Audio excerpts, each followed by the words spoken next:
जी।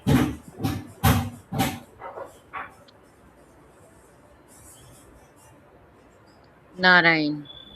नारायण। 51वें श्लोक तक हो गया था, आज 52वां करना है।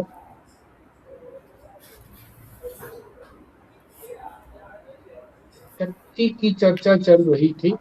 शक्ति कहो या माया कहो या ज्ञान कहो, एक ही बात है।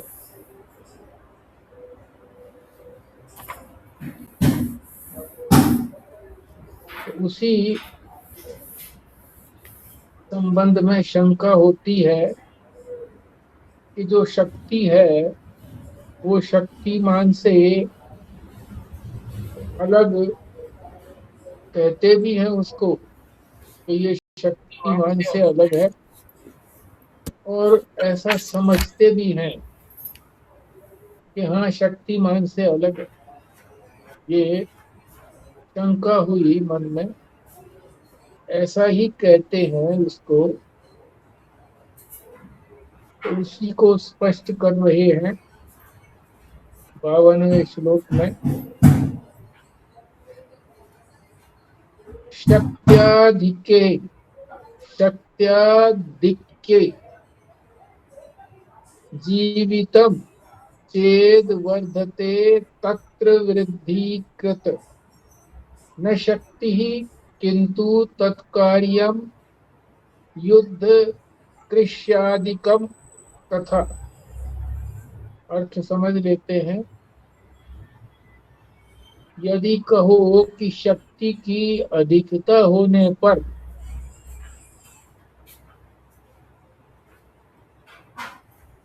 जीवित, जीवित का अर्थ है यहाँ जीवट,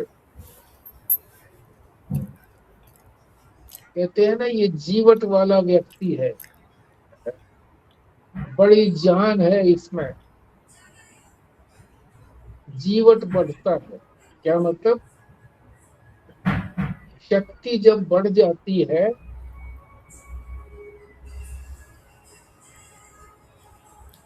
तो जीवट बढ़ता है।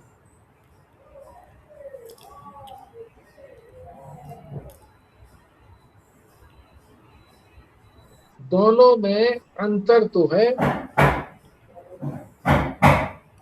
समझ नहीं पाते हैं अंतर। यही समझते हैं कि शक्ति है, शक्ति बढ़ गई तो उसको जीवट वाला व्यक्ति कह देते हैं कि ये बड़ा जानदार व्यक्ति है, बड़ी जान है इसके अंदर। पर दोनों में तो अंतर है, एक नहीं है। समझ लो जीवट बढ़ाने वाली शक्ति नहीं, वरन युद्ध खेती आदि उसके कार्य हैं। शक्ति जो है वो जीवट को नहीं बढ़ाती, जान को नहीं बढ़ाती कि शक्ति बढ़ गई किसी के अंदर। पहले बहुत शक्ति कम थी, अब शक्ति बढ़ गई, ऐसा नहीं है। तो बढ़ गई का कैसे पता लगता है?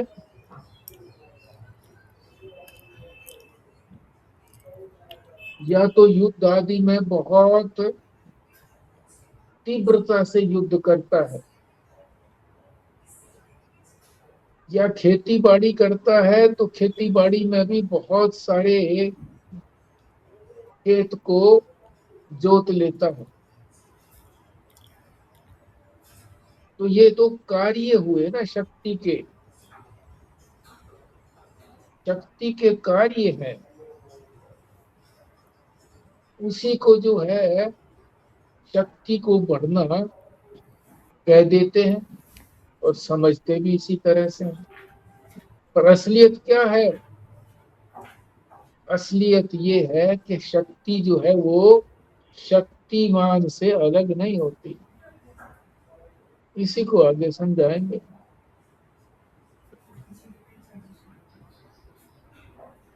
शक्ति से क्या समझना है? जीवितम यानी जीवट। इसके दो मतलब हैं। एक मतलब क्या है? आयु बढ़ जाए, शक्ति बढ़ने से आयु बढ़ जाए, एक मतलब। दूसरा मतलब है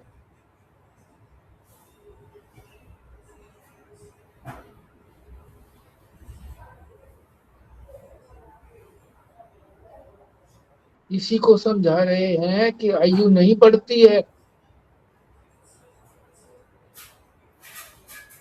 तो क्या होता है? बलवान भी जो है वो थोड़ा काल तक जीते हैं, अल्पायु। उनकी भी कोई बड़ी उम्र नहीं होती जो ताकतवर होते हैं। और ऐसा भी देखा गया है कि जो अति दुर्बल होते हैं उनकी भी आयु बढ़ जाती है, वो भी दीर्घायु होते हैं। अल्पायु और दीर्घायु यानी ताकत वाला भी अल्पायु होगा, थोड़ी उम्र जिएगा, जरूरी नहीं है ऐसा देखा जाता है। और कम ताकत वाला भी लंबे समय तक दीर्घायु ऐसा देखा जाता है। एक तो ये मतलब हो गया कि आयु का बढ़ना या बलवान हो जाना, ये शक्ति का बढ़ने का तात्पर्य बता दिया। दूसरा दूसरा मतलब है कि जितने भी काम वो करता है वो उत्साह के साथ करता है, सोत्साह।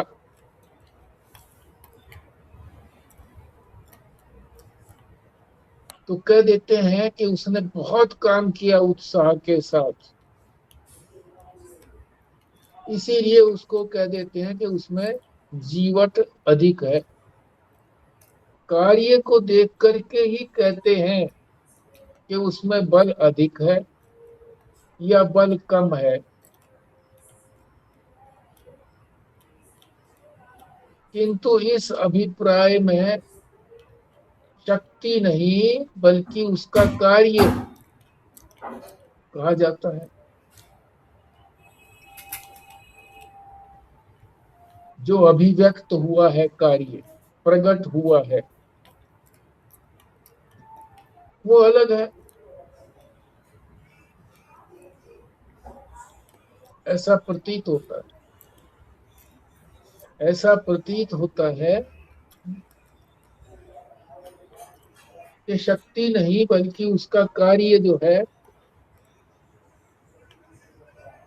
वही प्रकट होता है और वो अलग लगता है कि वो शक्तिमान से अधिक है, अलग अलग है। क्या मतलब? अधिक जीवित रहता है। इस व्यवहार का संपादन शक्ति नहीं बल्कि उसका कार्य होता है। अधिक जीवित यानी अधिक जीवट, यानी शक्ति जिसमें ज्यादा होती है तो उसको जीवित कहते हैं, जीवट।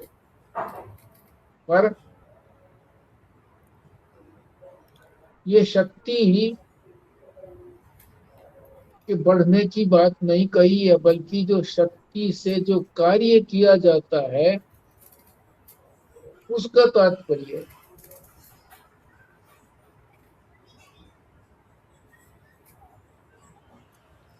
वृद्धि करने वाली शक्ति नहीं है,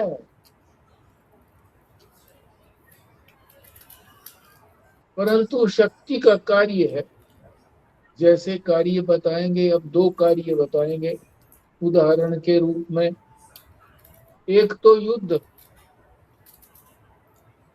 कोई जो है बड़े प्रबल तरीके से युद्ध करता है, तो बड़ी तारीफ होती है कि ये तो महारथी है, या रथी ही है केवल, बहुत अधिक नहीं है तो केवल रथी है और अर्धरथी है, पूरी तरह से बल से नहीं लड़ रहा है। खेती में लो इसी तरह से, कोई 5 खेत जोत लेता है,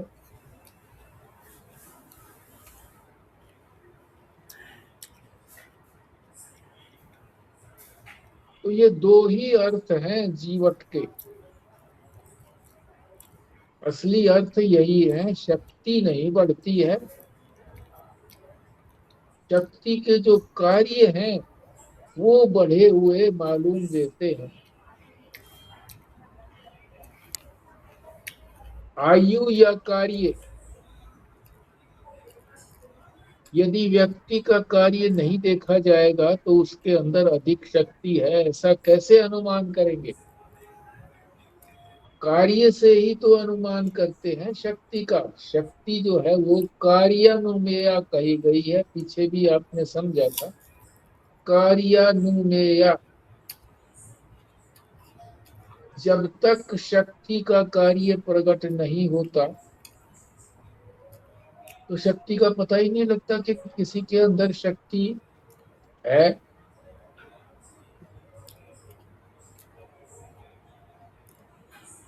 तो कार्य होने के बाद ही पता लगता है कि उसमें जीवट है। जीवट ना तो आयु से पता लगता कि भाई आयु उसकी बढ़ जाती है, नहीं, छोटी आयु वाले भी मरते हुए देखे हैं।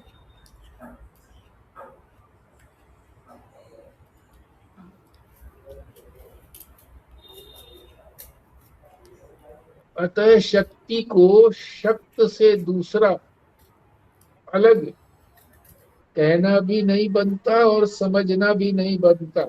शक्त, शक्त माने जिसमें शक्ति है, शक्तिमान। शक्ति को शक्तिमान से अलग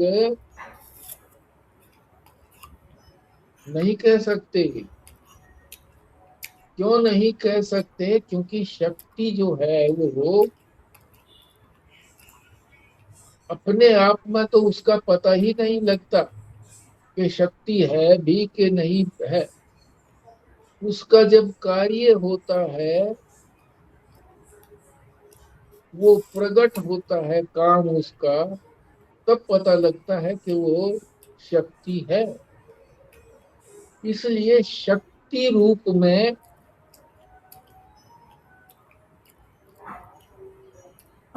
ये जो है शक्तिमान से अलग नहीं है। शक्ति और शक्तिमान अलग अलग नहीं है, ये आप जानते ही हैं। मगर चूंकि शंका की थी किसी ने कि शक्ति अधिक होने से आयु भी बढ़ जाती है, तो बताया कि नहीं, ऐसे भी देखे हैं कि जो जल्दी मर जाते हैं शक्ति वाले, जिसको कहते हैं कि बलवान है, जल्दी मर, और जो दुर्बल है वो देर तक जीता रहता है। तो शक्ति के साथ शक्तिमान का संबंध है, अलग नहीं है। क्योंकि उसका कार्य प्रकट ही नहीं हुआ है तो अलग कैसे कहोगे? पता ही नहीं लगता कि शक्ति है कि नहीं है। तो जब तक वो प्रकट नहीं होती है तो यही लगता है कि शक्ति और शक्तिमान एक ही है, अलग अलग नहीं। ये जो है ये 52वें श्लोक का विस्तार भी है और संक्षेप भी है। हाँ जी। तो यानी परमात्मा और उसकी माया एक ही है, दोनों यही कहेंगे ना? क्या मतलब कहा, फिर बोलो। ईश्वर और उसकी माया दोनों एक ही है। हाँ हाँ, बिल्कुल ठीक कहा आपने, एक ही है, अलग अलग नहीं है। अलग अलग मालूम पड़ती हैं, मगर तब मालूम पड़ती है जब उसका कोई कार्य होता है, प्रकट होती है तो पता लगता है कि भाई कुछ अलग है, पर अलग नहीं होती है, वैसे अलग होती नहीं। यही इसका तात्पर्य है 52वें श्लोक का। कोई और मैं यहाँ पे यही स्पष्टीकरण कहना चाह करना रही चाहें? थी, हाँ, कि मतलब आपने बिल्कुल ये ठीक बोला, यही कहना चाह रही थी कि जब तक हमें कार्य नहीं दिखेगा तो शक्ति और शक्तिमान एक ही है, ईश्वर और उसकी माया एक ही है। जब कार्य दिखता है तो फिर माया प्रकट हो जाती है और हमें लगता है जब वो प्रकट हो गई तो शायद वो ईश्वर से अलग है, पर वो अलग हम्म नहीं है। दूसरी बात जो आपने हम्म यहाँ पर बोली वो भी मैं एक बार थोड़ा बोलना चाह रही हूँ, आप बताना ठीक है कि नहीं। तो शक्ति का उपयोग कुछ लोग ज़्यादा कर लेते हैं और कुछ लोग कम कर लेते हैं, पर उसका किसी की आयु से कोई संबंध नहीं है, क्योंकि अ, ऐसा नहीं है कि शक्ति ज़्यादा हमने यूज़ कर ली तो आयु जल्दी ख़त्म हो जाएगी या फिर नहीं होगी। तो वो एक अलग बात है कि कौन दुर्बल है, कौन शक्तिशाली है, या फिर कौन शक्ति का ज़्यादा उपयोग कर रहा है, कौन कम कर रहा है। क्योंकि जीवन और मृत्यु तो ईश्वर के हाथ में ही है, उससे आयु में तो कोई फ़र्क नहीं पड़ेगा ना, अगर कोई कम कर रहा है या ज़्यादा कर रहा है, या कोई ज़्यादा जीवितम है, कोई कम जीवितम है, उससे तो कोई फ़र्क नहीं पड़ेगा। ठीक है, यही बात। एक ये बात कहना चाह रहा हूँ जी कि इसमें जो शक्ति का कार्य की तो बात करी है, जो हाँ उन्होंने जी। जीवट की बात करी ना, कम और ज्यादा, तो क्या ये हाँ इंटेंसिटी से कुछ मतलब कहना चाह रहे हैं कि जैसे करंट किसी में 220 वोल्ट चल रहा है और एक 440 वोल्ट आ जाए तो कार्य क्षमता में कोई फर्क पड़ता है? ये क्या कारण है उसका, कुछ फर्क है उसमें? हाँ, जैसे ये आपने जो उदाहरण दिया है, ये तो शक्ति जो है वो बढ़ जाती है, ऐसा कहा है आपने कि करंट जो है एक एक मात्रा में करंट था, फिर उससे अधिक मात्रा में करंट हो गया।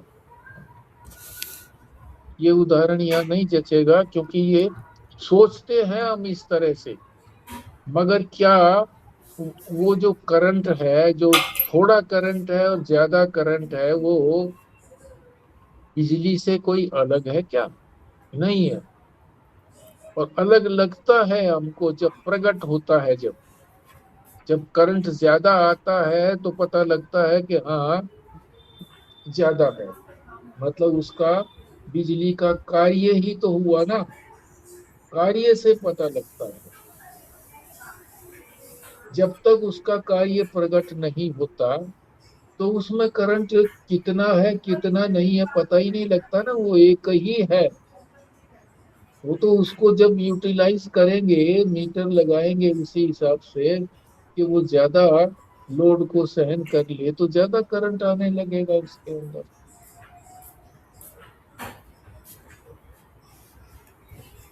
यानी कार्य अनुमेय है शक्ति, एक बात तो ये हो गई।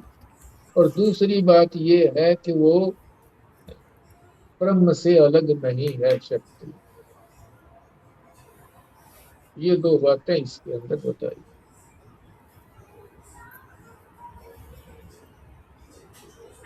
आगे चलते हैं जी, फिर 53वां श्लोक। 53वें श्लोक में ये बता रहे हैं, एक तो शक्ति हो गई, एक ब्रह्म हो गए, तो दो हो गए।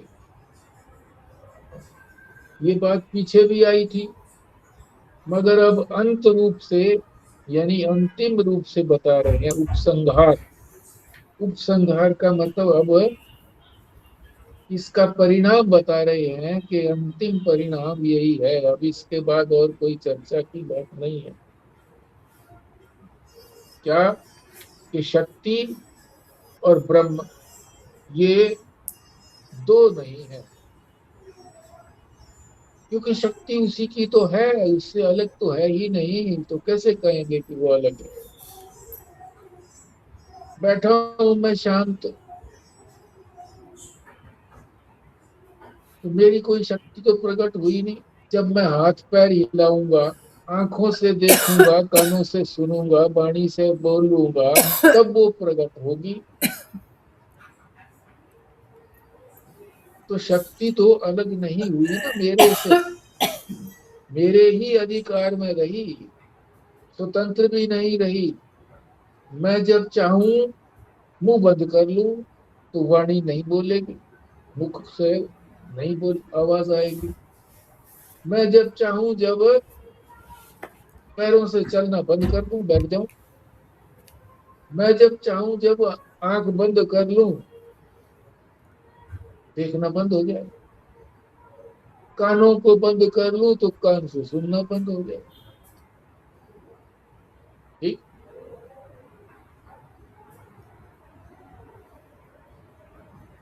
दो नहीं है, ये बात बता रहे हैं 53वें श्लोक में। पाठ करता हूं। सर्वथा शक्ति मात्रस्य न पृथक गणना क्वचित शक्ति कार्यम तु नैव अस्ति द्वितीयम शंक्यते कथम। हर हालत में शक्ति से पृथक, शक्त से पृथक, शक्ति से पृथक नहीं, शक्त। शक्त अभी पीछे आया था ना, इसी पिछले श्लोक, इसी श्लोक में जो अभी गया है। शक्त माने जिसकी शक्ति है, शक्तिवान, उसको कहते हैं शक्त। हर हालत में शक्त से यानी शक्तिमान से पृथक। केवल शक्ति को कहीं गिना नहीं जाता, अलग नहीं गिनते।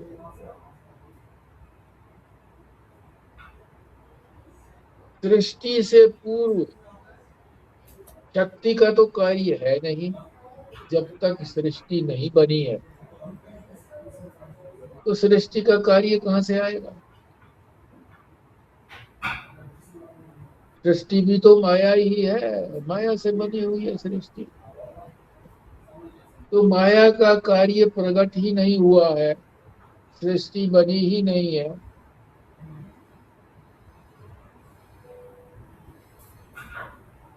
तो उसका कार्य तो है ही नहीं अभी। तो दो कैसे हो जाएंगे, शक्ति और शक्तिमान? नहीं होंगे। ब्रह्म और माया दो अलग कैसे हो जाएंगे? नहीं होंगे।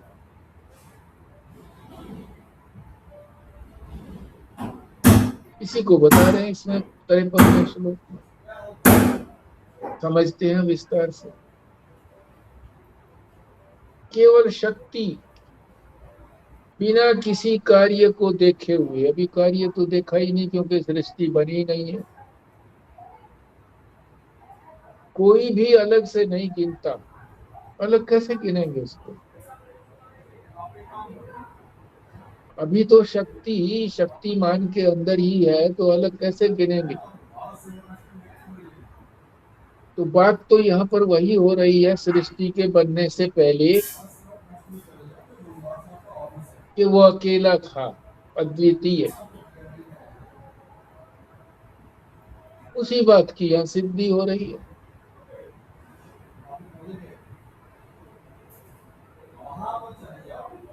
व्यक्ति को लेकर ही उसकी शक्ति की बात की जाती है।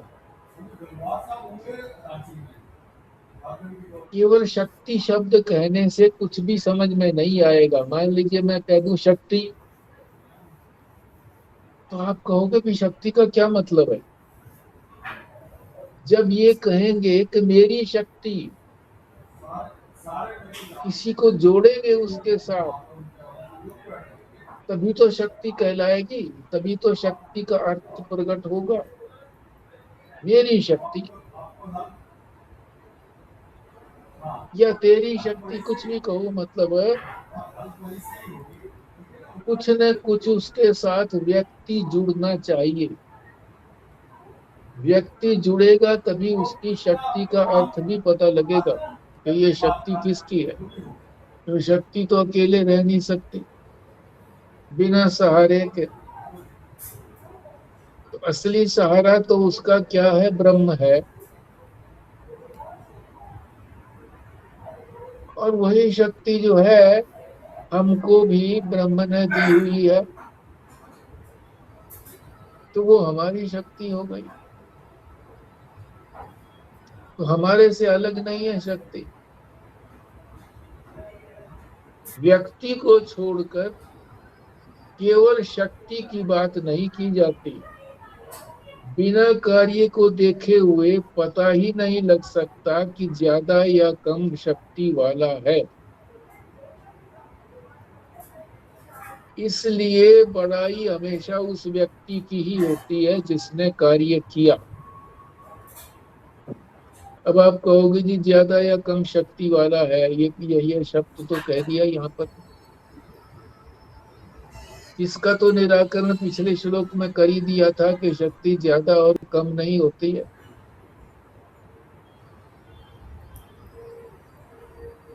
जैसे उदाहरण दिया भी था कि शिष्य को 15 दिन तक उसने कुछ नहीं खिलाया, पानी पानी पीने के लिए कहा।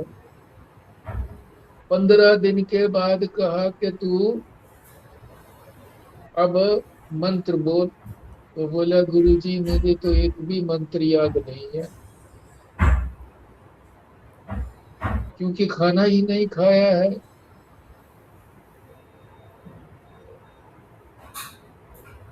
फिर कहा जब जा तू खाना खाया और शाम को बुलाया तो सारे मंत्र फटाफट फटाफट बोल दिए।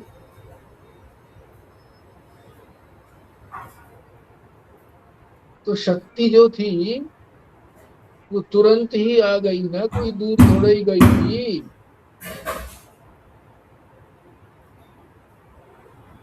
शक्तिमान की चीज थी, वो पुरुष की चीज थी, शिष्य की चीज थी, तो दूर कैसे रह सकती है? शक्ति रह ही नहीं सकती। अब ये बात विशेष कह रहे हैं यहाँ पर, अलग से शक्ति को नहीं बता सकते। ठीक, शक्ति को शक्तिमान से पृथक नहीं गिना जाता। निष्कर्ष तो यही है इसी बात को। सृष्टि के पहले कुछ नहीं है। जब सृष्टि होगी तभी पता लगेगा कि ये शक्ति ब्रह्म में है। अभी तो ये भी नहीं पता लगता कि ब्रह्म में शक्ति है कि नहीं है। प्रकट होगी जब वो ब्रह्म जो है माया का रूप धारण करेगा तो प्रकट होगी। शक्ति का रूप धारण करेगा तब वो प्रकट होगी। माया कहो, शक्ति कहो, ज्ञान कहो, अविद्या कहो, एक ही बात है।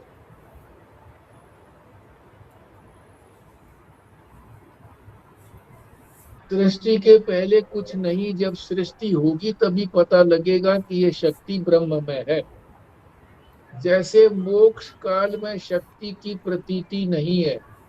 मोक्ष जब हो गया तो उस समय शक्ति की प्रतीति नहीं है, उसको मालूम नहीं है शक्ति का।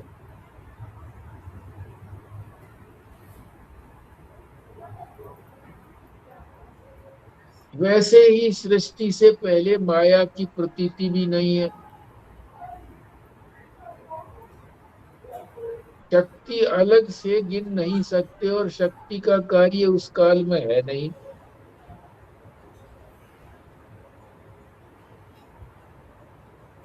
इसलिए ब्रह्म और माया को दो कैसे गिन रहे हो?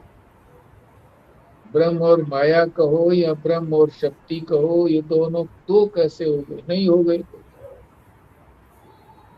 कार्य के आधार पर ही कहते हैं कि माया थी। कार्य देख करके कहते हैं, नहीं होती तो कार्य कैसे दिखता? शक्ति नहीं होती तो कैसे कार्य दिखता? अनुमान करते हैं कि शक्ति की तभी उसका कार्य प्रकट हुआ है। कार्य को देखे बिना माया का अनुमान नहीं कर सकते। तात्पर्य क्या है कि माया अज्ञान रूप, और माया जो है वो क्या है, अज्ञान रूप है,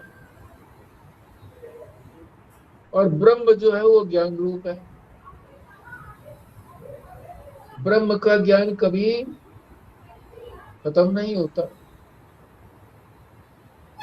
और माया में ज्ञान है ही नहीं, माया में तो अज्ञान है। इसलिए अज्ञान ज्ञान के आश्रित रहने से, अज्ञान जो है वो ज्ञान के आश्रित है। बड़ी अजीब सी बात लगती है कि अज्ञान जो है वो ज्ञान के आश्रित रहता है, और फिर वो अज्ञान जो है वो बना भी रहता है। आश्रय में कोई चीज रहे तो अज्ञान भी रहे, ज्ञान हो जाना चाहिए नहीं। किसी ने आश्रय लिया किसी देश के व्यक्ति ने, जो वहां का प्रधान था, मंत्री था, उसने आश्रय लिया।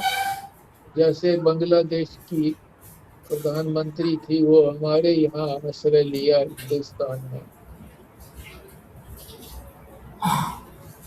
तो हिंदुस्तान जैसी ताकतवर थोड़ा ही हो गई आश्रय लेने से।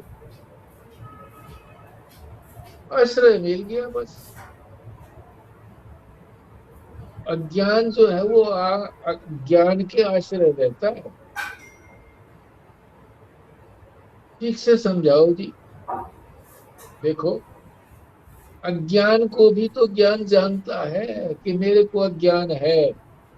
हम जानते हैं ना किसी चीज का कि हमको जर्मन भाषा नहीं आती, जर्मन भाषा का अज्ञान है, मैं जानता हूं ना। यानी हम अज्ञान को भी जानते हैं। तो मेरे ही आश्रय है तो अज्ञान, अज्ञान मेरे ही आश्रय है, मैं ही उसको जानता हूं, वो मेरे को नहीं जानता। हम ये भी कह सकते हैं ना कि जैसे रस्सी होती है, रस्सी तो ज्ञान रूप है, पर जब उसका भ्रम होता है, जो हमें वो सांप दिखती है, वो अज्ञान है उसका। तो वो जो हमें सांप का भ्रम भी हुआ, जो जो हमें रस्सी का अज्ञान हुआ, वो भी तभी हुआ ना जब पहले ज्ञान था, रस्सी थी, तभी तो उसकी वजह से हमें सर्प दिखा। पर अगर सर्प जब रस्सी ना हो तो हमें सर्प भी नहीं दिखेगा। इसका मतलब सर्प जो है उसका आश्रय लेता है रस्सी का, ज्ञान का। देखो, ये जो कहा ना कि वो ये रस्सी जो है, ये क्या कहा तुमने, रस्सी रस्सी का तो ज्ञान है, और रस्सी का ज्ञान, सांप का रस्सी भ्रम का है। ज्ञान नहीं, नहीं है ना ज्ञान। ये रस्सी का ज्ञान है, ये शब्दावली बोलो ही मत। रस्सी के अज्ञान का ज्ञान है कि रस्सी नहीं जानी, रस्सी में सांप का भ्रम है। रस्सी को नहीं जाना, सांप को जाना है, इसीलिए भ्रम है, क्योंकि है रस्सी वहां पर। तो रस्सी का ज्ञान अगर कह दोगे तो फिर बात समझ में नहीं आएगी। रस्सी का अज्ञान है, तब ये भ्रम पैदा होता है।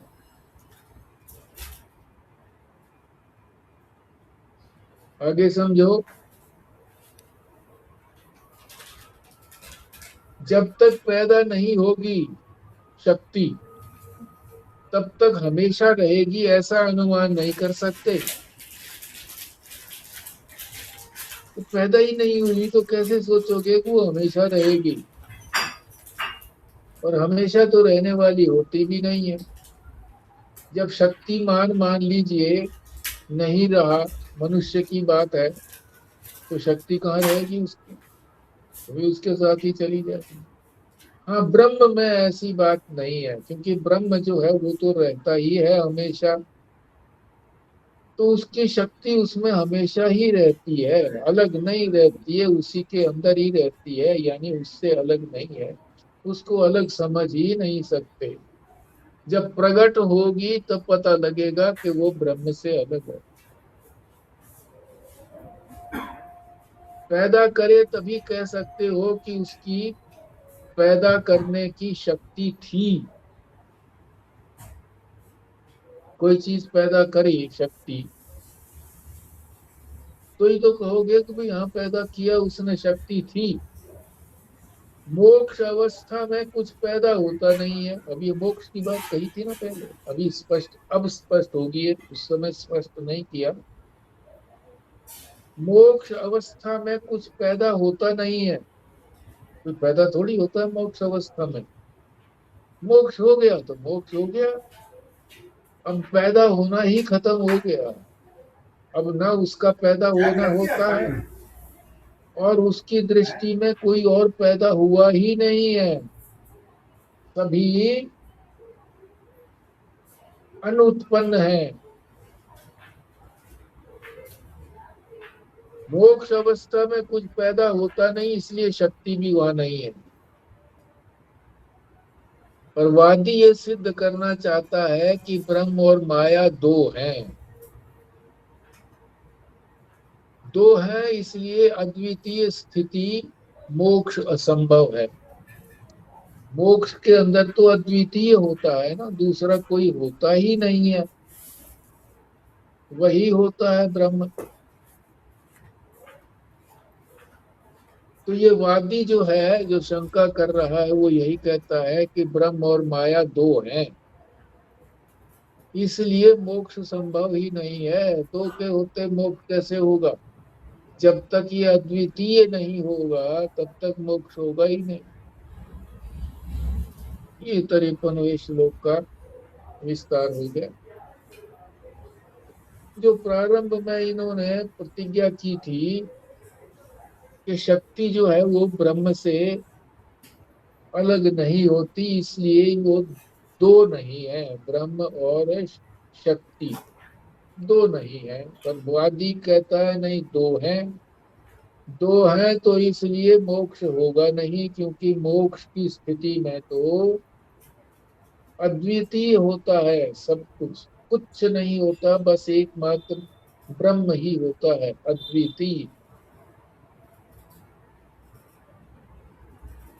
हाँ जी।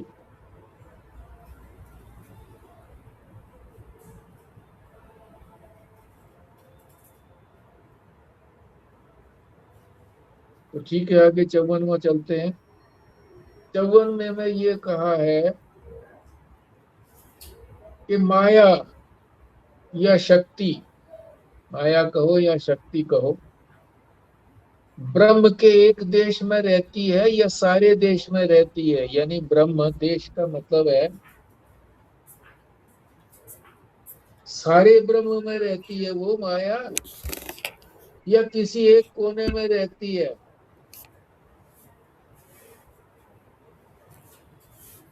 शक्ति। हमें तो ऐसे लगता है कि जैसे शक्ति हमारे सारे शरीर में है, किसी एक कोने में तो है नहीं, कि हाथ हाथ में और कान कान में और नाक नाक में हो, ऐसे तो है नहीं, पैर पैर में हो, ऐसा तो है। हमें तो ऐसा लगता है, पर यहाँ ये बात नहीं है।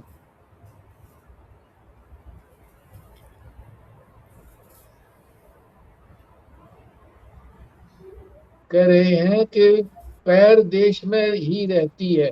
चलने की शक्ति किस में रहती है? अब बता रहे हैं, चलने की शक्ति पैरों में रहती है।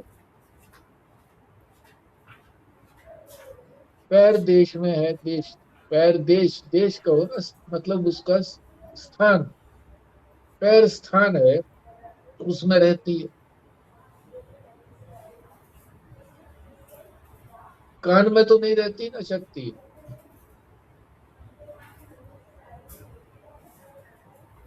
रहती तो है पर प्रकट नहीं है। प्रकट तो तभी होगी जब कान से हम कुछ सुनेंगे तब।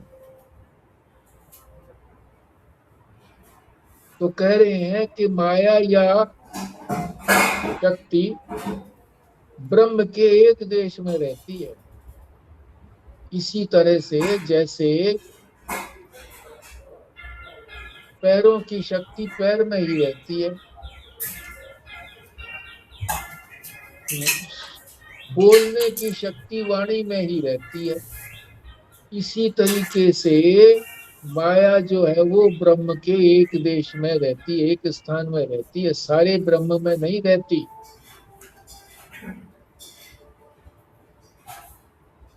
अगर माया ब्रह्म के सारे देश में रहती है तो मुक्ति कैसे होगी?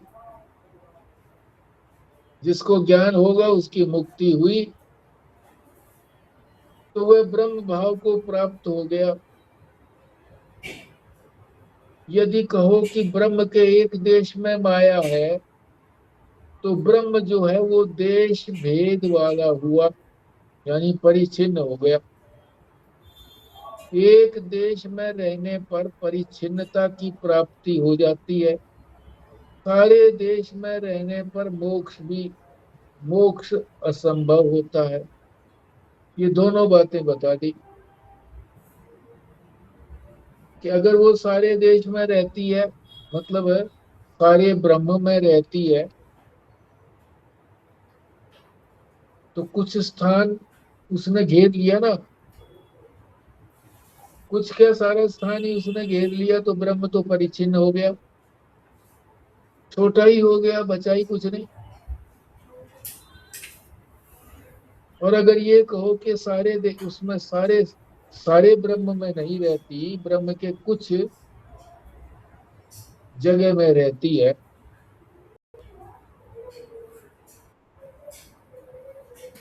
तो मोक्ष संभव नहीं होगा।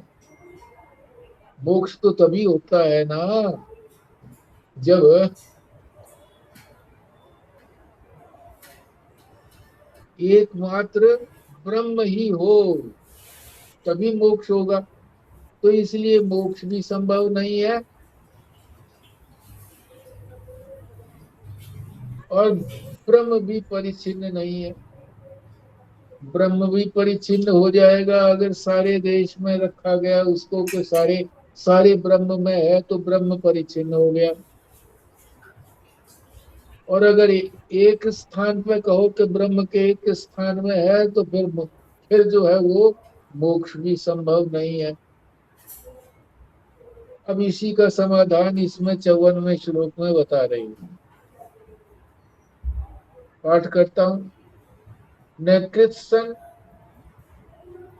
ब्रह्मवृत्ति सा शक्ति ही किंतवेक एक देश भाग माने भाग, एक देश के भाग में। घट शक्ति यथा भूमौ स्निग्ध में मृदि येव वर्तते। शक्ति पूरे ब्रह्म में मौजूद नहीं है, किंतु एक हिस्से में है। ये सही बात बता रहे हैं, एक हिस्से में है।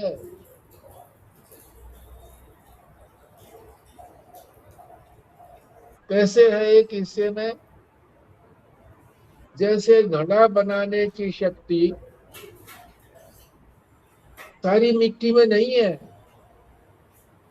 जो भुरभुरी मिट्टी है, कंकर वाली मिट्टी है, उससे घड़ा तो नहीं बन सकता। चिकनी जो मिट्टी जहां पर होगी उसी से घड़ा बनेगा। जो कुम्हार जो है वो चिकनी मिट्टी कहाँ पर होती है वहां पता लगा देता है, खोद खोद करके, जरा सा खोदा पता लग गया, फिर वहीं से सारी मिट्टी लेता है। ऐसे नहीं है कि जहाँ की चाहो वो मिट्टी उठा लो और घड़ा बनाने लगो तो नहीं बनेगी। बालू रेत का घड़ा बनाओ तो नहीं बनेगा।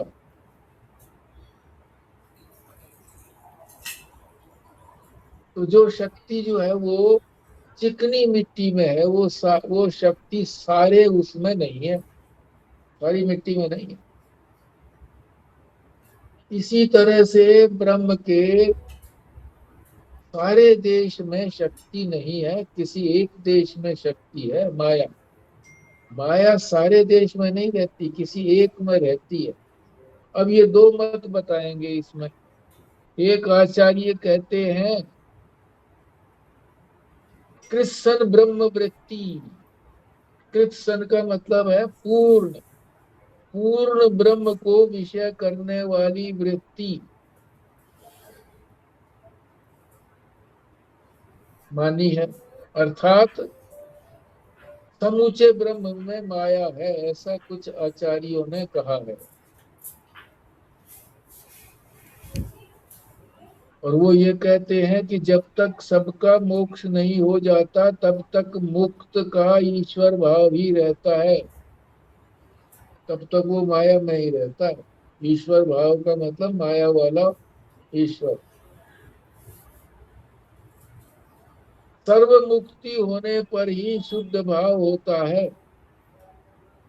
जब सबकी मुक्ति हो जाएगी तब वो मुक्त होगा, ये मतलब है कहने का एक आचार्य का। दूसरे कहते हैं, दूसरे ये मानते हैं कि जगत को देखने वाला तो एक ही है। कौन देखता है? साक्षी, दृष्टा एक ही तो है, कई थोड़ा ही है साक्षी। चेतन एक ही तो है सारे सब प्राणियों में, कई चेतन तो नहीं है। कई तो शरीर है, हमको लगते हैं कई चेतन है तो कई शरीर।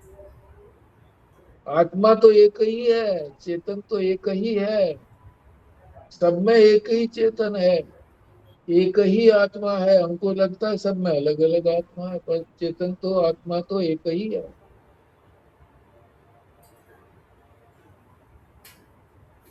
साक्षी एक ही है, दो नहीं है।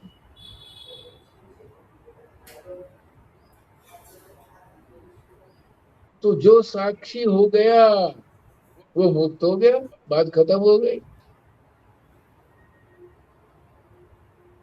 सबके मुक्त होने की प्रतीक्षा नहीं है। ये बात अलग है कि उसको कोई ये नहीं लगता कि कोई बंधन में है, क्योंकि सारे अज्ञान में है। अज्ञान सबका दूर हो जाएगा तो सबको भी मालूम होने लग जाएगा कि हम जो हैं वो बंधे हुए नहीं है, हम मुक्त ही हैं।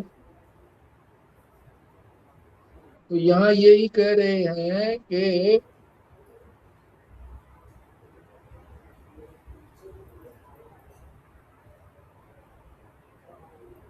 साक्षी एक ही है, और साक्षी हो गया तो मुक्त हो गया। सबके मुक्त होने की इंतजार वो नहीं करेगा।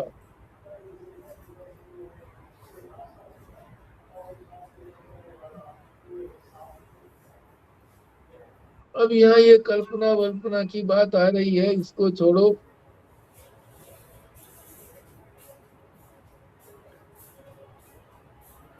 यही समझो कि मुक्ति होगी तो वो माया रहित ब्रह्म है। कहाँ जाएगा वो? ब्रह्म में ही जाएगा, यानी ब्रह्म ही बनेगा, ब्रह्म ही हो जाएगा। बाकी लोग जो है इस माया का खेल देखते रहेंगे। जब तक उनको ज्ञान नहीं होगा तो वो माया का खेल देखते रहेंगे। देखते नहीं रहेंगे बल्कि उसी के अंदर फंसे रहेंगे, वही खेल देखते रहेंगे, खेल में खेल वही खेलते रहेंगे, जीतते हारते रहेंगे, जन्मते मरते रहेंगे, दुखी सुखी होते रहेंगे। इसीलिए कहा कि एक देश भाग, यानी एक देश के भाग में होता है माया। और दृष्टांत दे दिया, ये पता ही है आपको, दृष्टांत अभी जो दिया था कि घड़ा बनाने की शक्ति चिकनी मिट्टी में होती है, बालू मिट्टी में, भुरभुरी मिट्टी में नहीं होती। मेरा एक डाउट है। हाँ जी। मैं ये कहना चाह रही हूँ कि एक तरह की मिट्टी में घड़ा बनाने की शक्ति है, दूसरी हाँ, तरह की मिट्टी में कुछ और है, पानी के अंदर कुछ और है। तो जितनी भी चीजें हैं, पृथ्वी, जल, वायु, अग्नि, आकाश, उन सब में अलग अलग तरह के गुण हैं और अलग अलग तरह की शक्तियां हैं और अलग अलग तरह की माया का प्रभाव है। तो फिर कहीं शक्ति, चाहे वो बिखरी हुई है, पर सब जगह ही है ना शक्ति तो। जब वो प्रकट होती है तब पता लगता है कि वो अलग है, पर है नहीं। जब वो पानी में होगी तो उसमें पृथ्वी की शक्ति थोड़ा ही उसके अंदर होगी, गंध थोड़ी ही आएगी, बहेगा वो तो और ठंडा लगेगा। और इसी तरह से जब अग्नि की में शक्ति होगी तो गर्मी आएगी, ठंडक थोड़ी आएगी, पानी जैसी ठंडक थोड़ी आएगी, नहीं आएगी, बहेगी भी नहीं वो गर्मी। आप कहोगे जी नहीं, गर्मी जी, गर्मी के मौसम में बहती है गर्मी। नहीं, वो तो हवा गर्म हो जाती है, गर्मी थोड़ी बहती है। गर्म जगह में हवा जब चलती है तो वहां की गर्मी को वो ले लेती है, हवा बहती है, गर्मी थोड़ी बहती है। हवा में जो है वो बहने का काम है, उड़ने नहीं, का ये तो, काम। हाँ ये ठीक बोला, पर मैं ये कहना चाह रही हूँ कि शक्ति जो कह रहे थे ना एक भाग में है, हाँ, शक्ति तो सब जगह पे है ना। कहीं पर कोई शक्ति है, कहीं पे कोई शक्ति है तो सब जगह पे। एक भाग में कैसे है, ये नहीं समझ आया। क्योंकि वो शक्ति प्रकट तो एक ही भाग में होती है, सारी एक साथ थोड़ा ही हो जाएगी। एक भाग में एक शक्ति प्रकट होती है तो यही कहेंगे ना कि भी एक भाग में है। सबके अंदर एक साथ तो प्रकट नहीं होती है शक्ति, कि हम पैर भी चलाते रहें, हाथ भी चलाते रहें और मुंह भी वाणी से हम बोलते भी रहें और कानों से सुनते भी रहें और जीभ से चखते भी रहें और नाक से सूंघते भी रहें और हाथ से स्पर्श करते रहें, ये सब नहीं होता। उसी समय में हम मल त्याग नहीं कर रहे हैं, मल त्याग के समय शक्ति मल त्याग में, गुदा में आ जाती है, पेशाब की नाली में आ जाती है। ये शक्ति का कार्य क्यों नहीं कह रहे जी उसको, कि जी कार्य जो है वो सारे एक साथ नहीं हो सकते हैं। हाँ, वो वही बता तो शक्ति वही रहे हैं ना, बता तो वही रहे हैं, कार्य शब्द ये तो कह रहे हैं, जब वो कार्य शब्द का प्रयोग नहीं कर रहे हैं, बाकी जो शब्दावली है उससे प्रकट तो यही हो रहा है कि वो शक्ति का कार्य जो है जब प्रकट होता है तभी पता लगता है। पर वैसे तो एक ही देश में है, सारे देश में अगर माया हो गई, सारे देश का मतलब सारे ब्रह्म में माया हो गई, तो ब्रह्म कहाँ बचा, तो परिच्छिन्न हो गया, ब्रह्म ही नहीं रहा। यहाँ पे ये तो नहीं कहना चाहते कि मतलब ब्रह्म अनंत है और माया उससे कम है सेकंड लेवल पे, इसलिए वो कह रहे हैं कि एक भाग में है।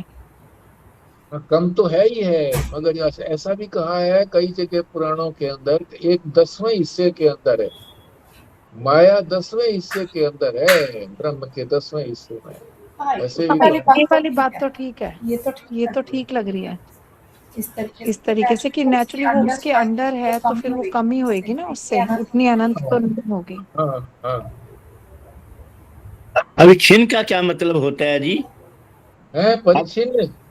अवच्छिन्न परंतु माया से अवच्छिन्न एक हिस्से में ही वह शक्ति है। हाँ, अब छिन्न का मतलब उसने उसको छोटा कर दिया है।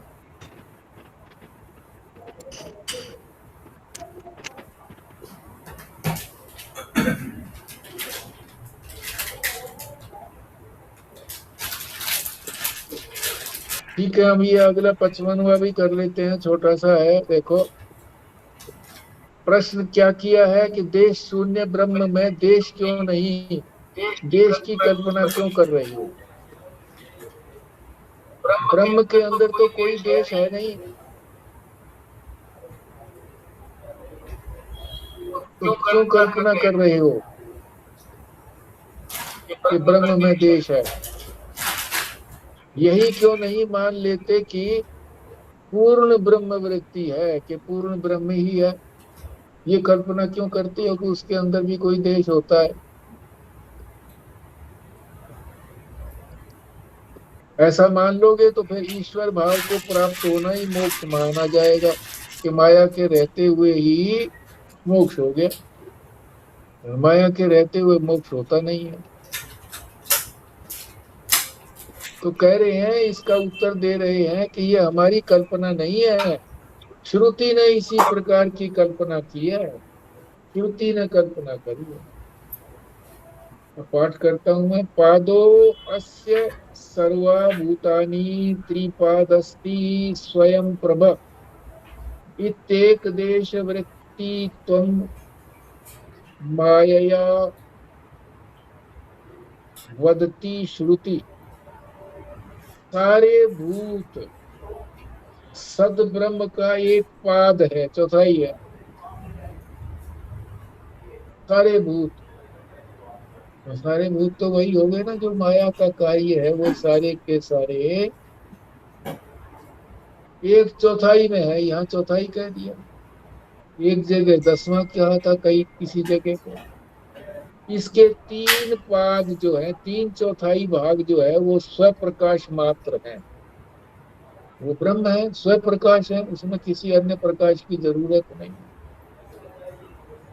यो माया एक हिस्से में है, ऐसा श्रुति कहती है। श्रुति कहती है एक हिस्से में। हम केवल कल्पना नहीं कर रहे इस बात की, श्रुति कह रही है। एक पाद में अर्थात 1/4 में सारे भूत, जड़ चेतन, सब सारा जगत है। 3/4 हमेशा माया से रहित है, स्वयं प्रकाश है, इसीलिए शुद्ध रहता है। ऐसी चूंकि श्रुति ने कल्पना की है, ये भी कल्पना ही बता रहे हैं, श्रुति ने कल्पना की है, अतः उसी के अनुकूल हम कहते हैं कि माया ब्रह्म के एक देश में है। श्रुति के अनुसार ही चलने वाले हैं हम तो। श्रुति स्वयं माया की एक देश वृत्तिता को कहती है कि एक देश में है माया। अब ये उदाहरण दे रहे हैं कौन कौन से उपनिषद का। श्रुति का मतलब उपनिषद ही भी लगाओ। ये जो मंत्र है, जो मंत्र दिया है, ये ऋग्वेद में है। इसी तरह का मंत्र जो है शुक्ल यजुर्वेद में है, और इसी तरह का इसी अर्थ वाला तैत्तिरीय आरण्यक में है, और इसी तरह के अर्थ वाला छांदोग्य में है, और अथर्ववेद संहिता में है। इतने सारी वेदों के अंदर यही बात कही गई है। एक अंश में है ब्रह्म के, एक अंश में माया है, ये कहा गया है। अगले श्लोक में बताएंगे कि स्मृति भी यही कहती है। ये तो श्रुति की बात आ गई, स्मृति यानी गीता वगैरह।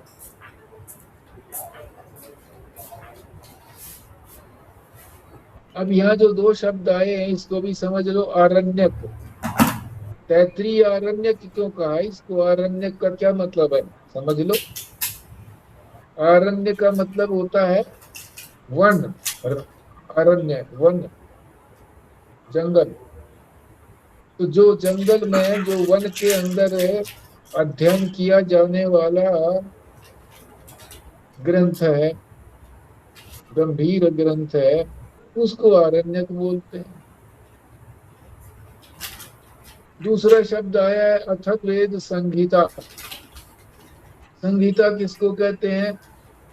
जहां मंत्रों को इकट्ठा कर देते हैं उसको संहिता बोलते हैं। तो ये भी पूरी तरह से हो गया हमारा 55वां श्लोक भी। तो यहीं पर हम विश्राम लेते हैं। अब इसमें कोई पूछना हो आपको तो बताइए।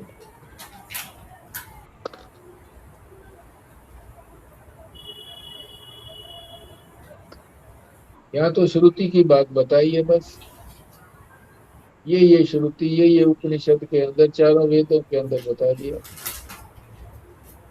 और फिर ये आरण्यक और संहिता का भी अर्थ बता दिया, नहीं तो दिमाग में रहता है आरण्यक क्या होता है? संहिता क्या होता है।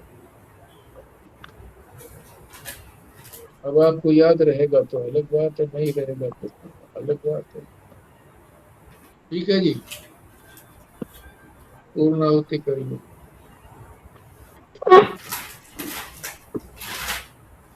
जी करेंगे जी, विमला जी करेंगे पूर्णाहुति। हाँ जी। ओम पूर्णमदः पूर्णमिदं पूर्णात् पूर्णमुदच्यते पूर्णस्य पूर्णमादाय पूर्णमेवावशिष्यते। ओम शांति शांति शांति। नारायण नारायण नारायण नारायण। नारायण नारायण नारायण।